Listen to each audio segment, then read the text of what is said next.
네, 시장의 진짜 주조들을 찾아내는 시간, 최현덕의 트렌드 원픽입니다. 오늘도 MBN골드 최현덕 매니저 모셨습니다. 안녕하세요. 네, 안녕하십니까.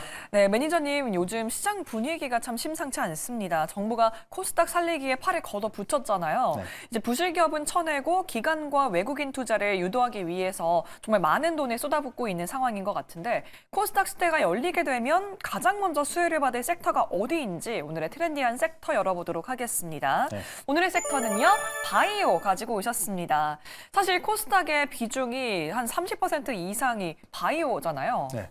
그러니까 제가 지난주 금요일부터 판이 뒤집혔다 이렇게 말씀드렸는데, 우리 지난주를 좀 보시면 바이오 기업들이 이제 어느 한 종목에 의해서 어떻게 보면 처참히 좀 무너진 뭐 그런 증시였던 건데 금요일부터 그 판이 뒤집히기 시작했습니다. 그래서 오늘 보시면 이제 코스닥이 1000포인트 돌파했고요. 주말 동안 나왔던 이야기 뭐냐면, 자, 코스닥이 1000을 간다면 사실 우리 코스피가 5000까지 왔잖아요. 그렇죠. 근데 이게 대통령의 공약이었었는데 생각보다 되게 빨리 왔거든요. 그러니까는 이 정치권에서도 와, 이렇게 정말 그런 어떤 이 코리아 스카운트를 해소했더니 5천까지 갔다. 그럼 코스닥 3천 갈 수 있는 거 아니야? 이런 기대감이 생기기 시작했고, 정치권에서도 이런 목소리가 강하게 나와주면서 이제는 이 3,000포인트 목표가 나오고 있는 겁니다. 그래서 그 주인공 누가 될 것이냐. 우리가 코스피만 보더라도 모든 종목이 다 올라온 게 아니잖아요. 그렇죠. 정말 조선방사 원전이 주도했던 거고, 여기에 반도체까지 주도하면서 어떻게 보면 좀 대형주만 올라왔던 건데, 우리가 그거를 본다면, 자, 코스닥이 지금 어쨌든 이 정부가 이 코스닥 정책을 활성화해서 올릴 것은 분명한데, 엄한 종목 갖고 있으면 또 수익에 소외가 된단 말이죠. 맞습니다. 그래서 그렇기 때문에 어떤 종목이 주도할 것인가를 봐야 되는 건데, 그게 바로 제약바이오다라는 겁니다. 일단 이 코스닥의 특징이 뭐였냐면은, 아마 많은 분들이 그러실 거예요. 내 돈이 얼마 없다 보니까 난 빨리 벌어야 돼. 맞아요. 그러다 보니까는 이 코스피 대형주보다는 코스닥으로 가게 되고 단타 위주로 접근하게 됩니다. 그러니까 코스닥 시장에 그런 특징이 있다 보니까 사실 이 개인의 코스닥 거래 비중이 거의 90%거든요. 그러니까 거의 개인이 다 하고 있다라고 보시면 돼요. 그러니까는 정부가 정한 게 뭐냐면은 항상 개인들이 추격 매수하고 그 추격 매수해서 버티다가 팔면 날라가 하다 보니까는 이런 것들을 좀 막고자 이 장기 투자 성격의 자금을 모아서 이제 그 돈을 모집하고 있는 겁니다. 그래서 그게 작년 3분기 기준으로만 170조 원의 자금이 좀 그 수혈돼서 일단 이게 조달 가능한 건데요. 이게 어떻게 된 거냐면은 이 IMA라고 하는 종합투자계좌하고 발행업을 통해서 이제 그 모험 자본을 투자할 수 있는, 그러니까 어떻게 보면은 약간 리스크가 있는, 실적은 당장 안 나오지만은 성장 가능성 있는 그런 모험 자본을 투자할 수 있는 자금을 마련했던 건데, 그게 이제 이 IMA 계좌하고 발행업 통해서 110조 원이 좀 넘어가고 있는 거고, 이렇게 되면 이번 연도에만 들어갈 게 17조. 그다음에 2028년까지 바로 2년 뒤에는 이게 지금 48조까지 늘어납니다. 그러니까 지금 이런 돈이 있지만은 이미 지금 이걸 한 번에 다 살 수 있는 건 아니잖아요. 9개의 이 종합투자사가 이제 인가가 돼가지고 이번 연도에만 17조, 2년 뒤부터는 연간 48조의 돈이 들어갈 수 있는 건데, 그 돈이 이제 이쪽으로 들어가게 되면은 어떻게 보면 이제 기관과 외국인의 어떤 이 장기 투자 성격, 한 번 사고 안 파는 그런 돈이 들어오면서 어떤 추세적인 상승을 할 수가 있는 겁니다. 그러니까는 앞으로 코스닥을 어떤 단타로 보는 것이 아니라 정말 크게 될 종목을 지금 미리 사놓는다라고 봤을 때 중장기로 투자한다고 한다면은 우리가 이제 지금까지 뭐 삼성전자, 하이닉스, 조선방사원전이 몇 배 올라왔잖아요. 그런 수익을 좀 가져갈 수 있다라는 걸 좀 말을 해주는 겁니다. 그래서 이것뿐만이 아니라 지금 우리가 이제 미국에 있는 종목도 쉽게 살 수 있지 않습니까? 근데 원래 작년까지만 하더라도 원래 외국인은 국내 주식을 살려면은 많은 부분 또 등록도 해야 되고 좀 절차가 굉장히 까다로웠던 건데, 지금은 이제 미국에 있는 개인도 한국 주식을 그냥 살 수가 있습니다. 네. 그래서 그런 것도 어떤 정비를 바꾸면서 이 외국인이 쉽게 살 수 있는 그런 구조를 만들어 가는 거죠. 그런 거 봤을 때 사실 코스닥이 지금 1000포인트 넘어서 생각해 보면은 코스피가 5000까지 갈 때 그만큼 금액이 들어갔던 거잖아요. 그러면 시가총액을 봤을 때 그 똑같은 금액이 들어간다고 한다면은 코스닥이 3000도 가능하다. 혹시 코스닥이 3000포인트 간 적이 있을까요, 없을까요? 코스닥이 3천까지는 안 가지 네. 않았을까요? 우리 벤처 시대 때 2950까지 갔었거든요. 근접했네요. 그 벤처 열풍 시대가 제가 고등학교를 막 졸업하고 나서 대학교 갔을 텐데, 아, 네. 그 당시에 이제 제가 나중에 저는 그 당시에 주식을 잘 몰랐으니까는 이 고객들 얘기를 들어보면은 자고 일어나면 상한가가 있더라. 와. 그러니까는 정말 엄청난 폭등 장세였던 건데, 네. 정말 익히 가지 못할 법도 없죠. 왜냐하면 지금 그 당시에 인터넷 일로 올라갔던 거고, 지금은 인터넷 시대가 왔던 것처럼 이제 AI 시대가 오고 있는 거 아니겠습니까? 그런 관점에 있어서 우리가 이게 먼 이야기로 생각하지 말고 이 주인공을 좀 찾아내 잘 갖고 있다 한다면은 충분히 가능하다라는 건데 그 중에 이제 시가총액 비중 봤을 때 이 바이오 기업이 30% 이게 사실 바이오 기업이 의료 AI 같은 경우는 바이오로 보기도 그렇고 이 반도체로 보기도 좀 그렇잖아요. 약간 반반 걸려 있잖아요. 그래서 그런 것들은 좀 바이오테크라고 하고 약간 좀 이렇게 어중간한 게 있는데 제가 이 제미나이한테 물어봤습니다. 네. 바이오, 반도체, 2차 전지 이 비중은 어떻게 되냐라고 물어봤더니 코스닥의 바이오 30%, 반도체 20%, 2차 전지 20%.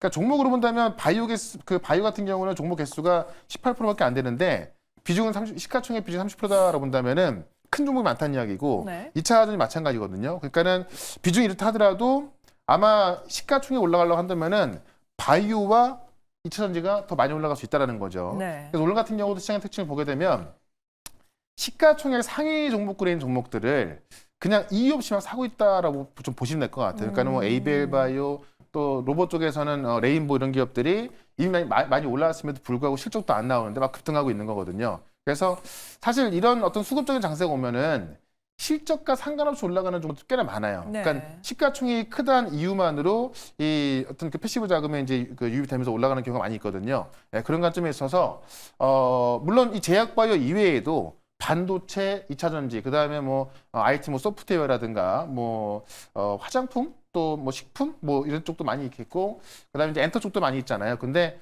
우리가 보통 이 시장을 살릴 때 이 주변에 있는 종목을 사갖고 시장을 살리지 않겠죠. 거의 주요 종목 위주로 수급이 들어갈 가능성이 꽤 크기 때문에 그 정도만 좀 보자라고 말씀을 드리면서 관련 종목도 몇 가지만 좀 보도록 하겠습니다. 네, 말씀해 주셨던 것처럼 바이오 섹터로 수급이 몰리면서 지금 많은 종목들이 상승하고 있는데요.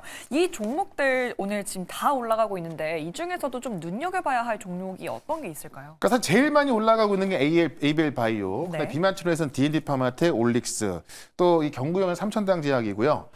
일단 제가 탑픽으로는 에이벨 바이오를 말씀을 드리는데 지금 에이벨 바이오 많이 올랐기 때문에 네. 지금 에이벨 바이오 매수하는 것보다는 이 중에서 정말 우량주인데 또 가장 많이 안 올라간 건 알테오젠이거든요. 그래서 알테오젠도 괜찮을 것 같고 또 ADC에서는 리가케미 1번이고 비만 치료제에서는 D&D 파마텍 이미 일본에 수출 계약한 건 삼천당 제약. 그다음에 메시 치료제 관련해서 이 데이터가 기대가 되는 올릭스 하나하나 다 정말 급등한 이유가 충분하니까는 이쪽의 종목들은 잘 살펴보자라고 말씀을 드리면서 잠시 뒤에 또 이 중에 하나에서 우리가 꼭 사야 될 종목 하나 말씀을 좀 드려보도록 하겠습니다. 네, 이렇게 각 분야의 강자들 모으고 오셨는데 오늘 이 중에서도 이미 많이 오른 AB의 바이오 외에 다른 종목을 오늘의 탑픽으로 이따 설명해 주신다고 하니까요. 끝까지 채널 고정해 주시기 바랍니다. 네. 그렇다면 지금까지 올랐던 종목 과연 얼마나 수익을 내고 있을지 리뷰 들어가 볼게요. 첫 번째 종목 살펴볼 텐데요. 산미금속입니다.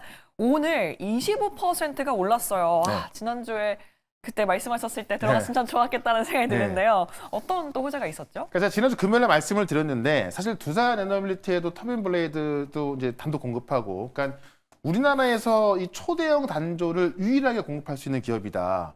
근데 시가총액이 얼마 안 되거든요. 그러니까 지금 뭐 조방원부터 우리가 에너지를 만들기 위해서 지금 가스터빈도 지어야 되는 거고 거기에 부품까지 공급하고 있고 해서 사실 안 갈 수가 없다라고 말씀드렸던 건데 바로 오늘 급등하고 있습니다. 그러니까 오늘 보시면 바이오만 급등하는 것이 아니라 2차 전지부터 에너지. 그러니까 미국 시장 같은 경우는 에너지가 다 급등했거든요. 그러니까 결국 이 AI를 돌리기 위해서는 이 에너지 없이는 부족할 수밖에 없고요.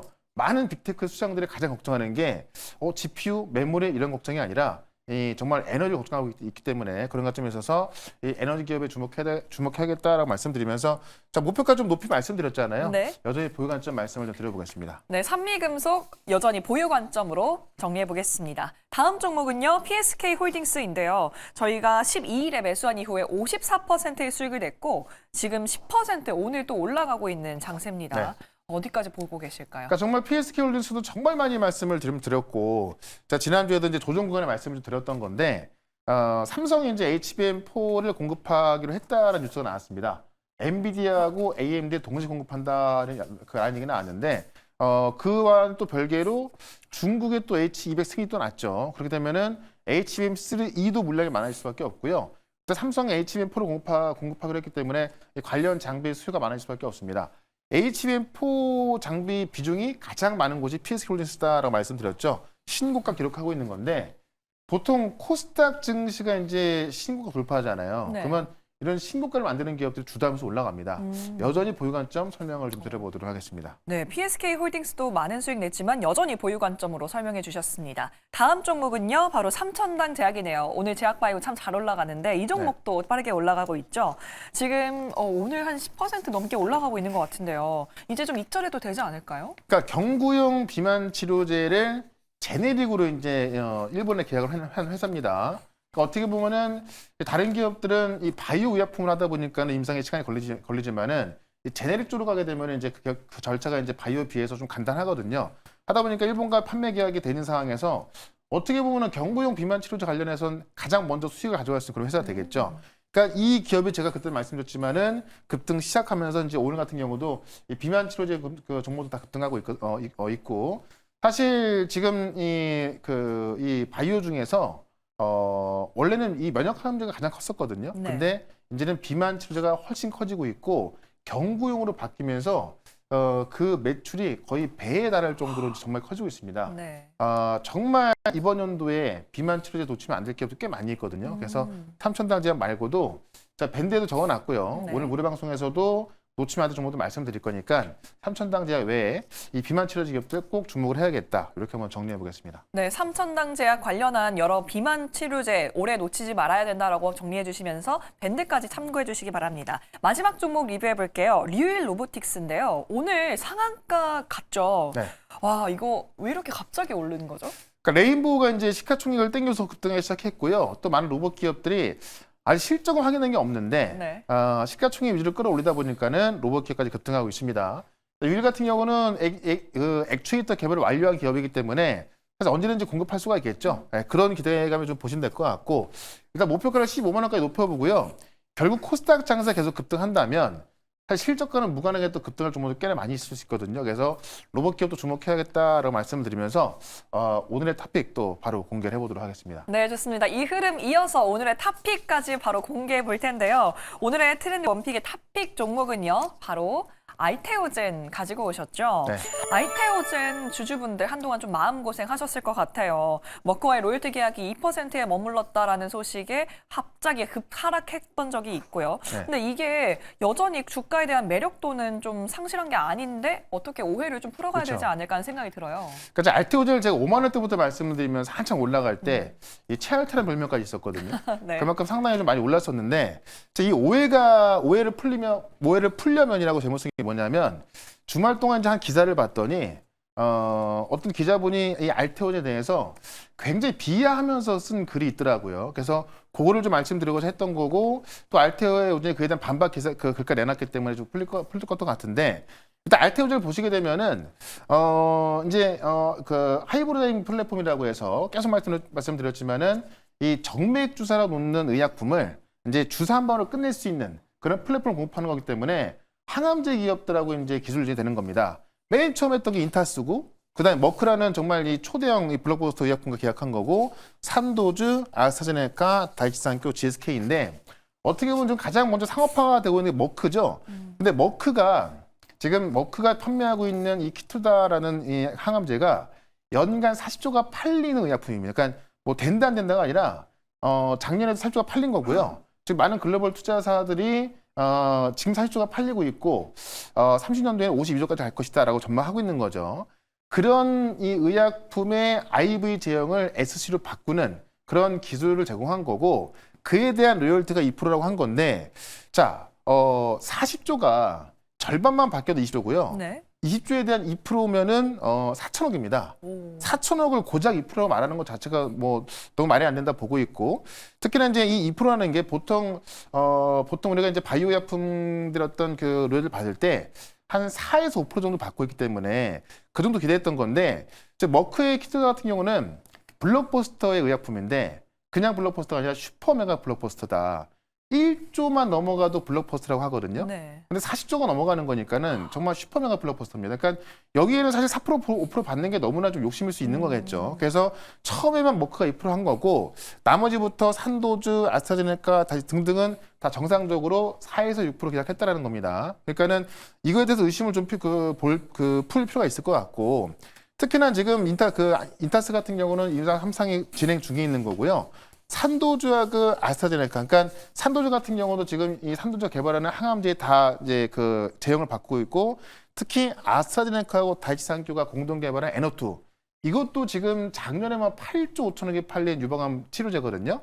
이거를 지금 SC로 바꾸는 거기 때문에 지금 현재 팔리고 있는 이 의약품들이 바뀌는 것은 임상 실패 가능성이 거의 없다고 보셔야 됩니다. 왜냐하면 지금까지 이런 제형 변화에 있어서 임상 실패 경험이 없었고, 네. 가장 중요한 거는 40조가 팔리는 거를 임상으로 완벽히 변화시켰거든요. 그러니까는 요 내용을 보게 되면은 임상 성공 확률이 뭐 바늘구멍 뚫기다 이런다고 하는데, 이미 상업화가 돼 있는 의약품들을 플랫폼을 바꾸는 거기 때문에 지금까지 임상 실패 사건이 한 번도 없던 거예요. 그러다 보니까는 이거는 제가 볼 때는 거의 뭐 100% 확률을 받을 수밖에 없는 거고, 이 로열티 받기 전까지 이번 연도에 1조 5천억 정도의 마일스톤을 받고 나서, 그리고 매출에 이제 2%에 해당을 받는 거고요. 지금 NO2 같은 경우도 이제 임상에 들어가기 때문에 얼마든지 받을 수 있다는 겁니다. 하나만 더 말씀드리면, 신라제 사태를 우려하고 있는 건데, 제가 계속 강조했다시피 신라제 같은 경우는 국내가 단독으로 이제 어떤 시장을 개발하려고 하다 보니까는 하이리스크 하이리턴, 굉장히 크게 올라갔다가 이제 임상 실패하니까 망가졌던 건데, 지금 우리 대부분 K바이오 기업들 같은 경우는 직접 임상하는 것이 아니라 기술 이전을 통해서 빅테크에 이전해가지고 빅테크가 진행하고 있는 겁니다. 그러니까는 임상 실패 확률이 거의 없고, 실패한다 하더라도 로열티를 못 받는 거기 때문에 신라젠 사태하고 명백히 다르다라고 말씀드리면서, 어쨌든 바이오 기업도 놓치면 안 될 것 같고요. 알테오젠 보자라고 말씀드리면서 차트 한번 보도록 하겠습니다. 네, 기사에 나왔던 우려들을 자세히 반박하신 설명해 주셨는데요. 그렇다면 목표 주가는요? 일단 지금 이 그 로열티 2% 때문에 빠졌던 건데요. 결국에는 지금 새로운 기술 이전부터 이 로열티 2%가 굉장히 안정적인 현금 흐름을 만들어주기 때문에 그런 보고서가 많이 나오고 있거든요. 아무리 못해도 다시 회복되는데, 제가 볼 때 뭐 시간 그렇게 오래 걸리지 않을 거다라고 말씀드리면서 여전히 목표가 75만 원 말씀드리고요. 손절가 35만 원 정리를 해보도록 하겠습니다. 네, 목표가 여전히 낮추지 않으시고 75만 원으로 설정해 주셨습니다. 매니저님, 오늘 무료 방송은 어디서 볼 수 있죠? 네, 오늘 4시에 무료 방송이 있고요. 지금 바이오 기업들이 코스닥을 주도하고 있는데, 이쪽에서 몇 개만 우리가 잘 갖고 있어도 코스닥이 1,300, 1,400만 가더라도 3,000이 아니라 그 정도만 가더라도 올라갈 기업이 꽤나 많이 있습니다.